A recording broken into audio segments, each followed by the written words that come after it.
Vastu researcher हस्तरेखा reader से संजीव। आज की हमारी चर्चा का विषय है वास्तुशास्त्र में अग्नि का प्रभाव, अर्थात घर में अग्नि तत्व के अधिक होने पर आपके रिश्तों पर, आपके व्यवहार पर, आपके कर्म पर, आपके शरीर पर, आपके होने वाले रोगों पर क्या प्रभाव पड़ेगा। उद्योगों में आपको लाभ होगा या नुकसान, या आपका घर अग्निकांड का शिकार होगा या नहीं, इस चीज़ को हम आज विस्तृत पढ़ेंगे। हम पंच तत्व में वायु और अग्नि के प्रभाव को जान लें और उनकी मित्रता को भी दिमाग में सेट कर लें कि उनमें मित्रता क्या होती है।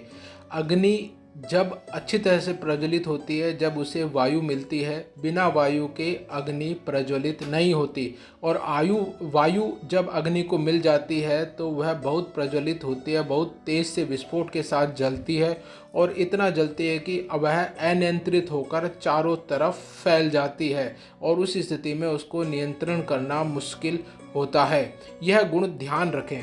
गुण को हम अब वास्तुशास्त्र में अप्लाई करते हैं। घर में 8 दिशाएं होती हैं। दिशाओं में आग्नेय कोण जो दक्षिण पूर्व कहलाता है और वायव्य कोण जो उत्तर पश्चिम कोण कहलाता है।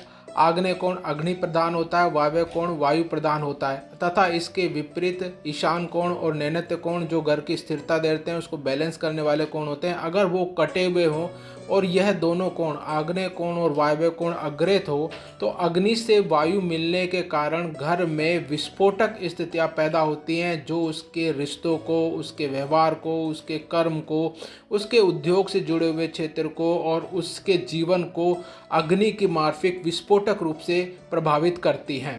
को किसी भी घर के वास्तु पर अप्लाई करते हैं, सबसे पहले आप घर को लंबाई चौड़ाई के हिसाब से उसे चौसर कीजिए और उसके विस्तार को, वृद्धि को निर्धारित कीजिए। मान लिए आग्नेय कोण व वायव्य कोण में जो वृद्धि है, विस्तार कहें, अग्रहित कहें, बढ़ा हुआ कहें, फैलान युक्त कहें, तो उसे अनियंत्रित वृद्धि माने जो दोषपूर्ण होती है। इसी प्रकार ईशान और नैऋत्य कोण का मान कम होने पर, कटान होने पर या छोटा होने पर आपके घर में अग्नि संबंधित परेशानियां जरूर पैदा होंगी।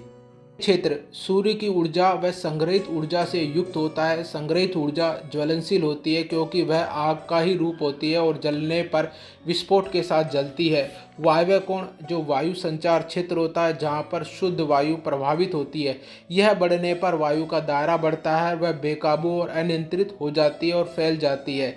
इसी प्रकार किसी घर के ये दोनों कोण अग्रहित हो, ईशान और नैऋत्य नियंत्रण करने वाले कोण कम हो या कटानयुक्त हो, तो अग्नि और वायु के परस्पर मिलने से विस्फोट होता है जो दूर दूर तक फैल जाता है और बहुत अधिक अनियंत्रित होकर दूसरों को परेशानी देता है।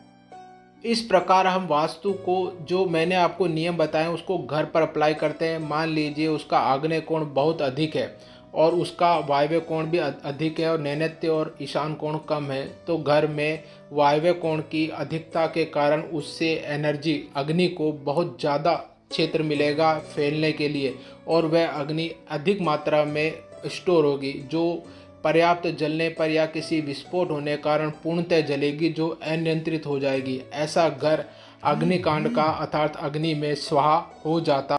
परिवार में रिश्तों की भेंट के फलस्वरूप अग्नि के रूप में स्वाहित हो जाता है। हम इसका प्रभाव रिश्तों पर देखें तो अग्नि तत्व जातक को क्रियाशील बनाता है, उसकी सोच की क्षमता को बढ़ाता है।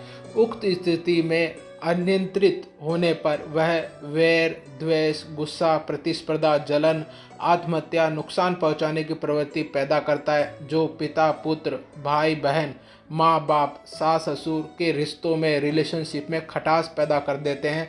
वह घर के रिश्तों के बर्बादी के कारण घर अग्नि का शिकार हो जाता है। हम इस अग्रहित बढ़े हुए अग्नि क्षेत्र और बड़े वायु क्षेत्र का उद्योगों के रूप में अध्ययन करते हैं। इस स्थिति में जो मालिक होता है वह बहुत क्रियाशील होता है, नए नए उत्पाद मार्केट में लाता है और बनाता है और उसका बहुत बड़ा संग्रह वह रखता है, लेकिन उसकी नियंत्रण स्थिति, स्थिरता और सही मैनेजमेंट नहीं होने के कारण उसे नुकसान होता है, नगद धन की हानि होती है और इस कारण उद्योग अग्निकांड का शिकार हो जाता है। इस प्रकार घर अग्रहित होने पर, आग्नेय कोण की दिशा में, वायव्य कोण की दिशा में होने पर मैंने आपको जीवन पर, उसके रिश्तों पर, उद्योग पर और घर के नुकसान होने पर मैंने आपको बताया। इसके साथ एक चीज़ और आपको स्पष्ट करता हूँ कि यह जातक में रोग के रूप में भी फलीभूत होता है, जो उच्च रक्तचाप, उसके शरीर में सूखापन, रक्त दूषित होने या अंगों के जलने सूखने से भी संबंधित होता है। कार आप यह समझ सकते हैं कि अग्नि कोण बढ़ने से और वायु कोण बढ़ने से हमें घर पे कितना नुकसान होता है। अतः घर को वास्तु सम्मति बनाएं, जिससे आप सब सुख सुविधा सम्मत हो सकें और परमात्मा आप पर कृपा करें। धन्यवाद।